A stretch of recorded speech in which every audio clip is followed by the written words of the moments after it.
నిర్మల్ జిల్లా కేంద్రంలోని టీఎన్జీఓ సంఘ భవనంలో ప్రపంచ పర్యావరణ దినోత్సవాన్ని పురస్కరించుకుని తెలంగాణ నేషనల్ గ్రీన్ కోర్ ఆధ్వర్యంలో విద్యార్థులకు నైపుణ్య పోటీ పరీక్షలు సోమవారం నిర్వహించారు. భూమి పునరుద్ధరణ, కరువు స్థితి స్థాపక అంశంపై పోస్టర్ల తయారీ, కవిత్వంపై నిర్వహించిన పరీక్షల్లో 20 పాఠశాలల నుంచి సుమారుగా 200 మంది విద్యార్థులు ఉత్సాహంగా పాల్గొన్నారు. ప్రతిభ కనపరిచిన విద్యార్థులకు బహుమతులు ప్రదానం చేశారు.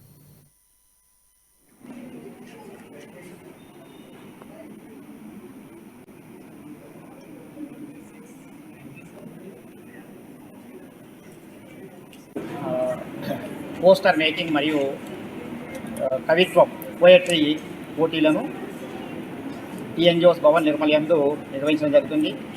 ఈ పోటీలకు దాదాపు జిల్లా నుండి 20 పాఠశాలల నుండి 200 మంది విద్యార్థులు హాజరైనారు.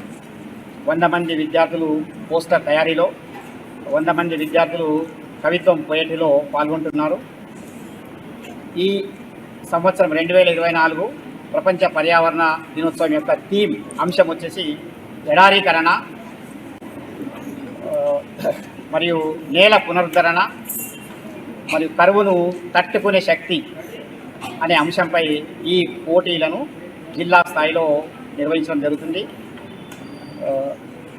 మన పూర్వీకుల కాలంలో ఉన్నటువంటి భూమి ఈరోజు తన యొక్క స్వభావాన్ని పూర్తిగా కోల్పోయి పంటలు పండించడానికి వీలు లేకుండా పోయింది.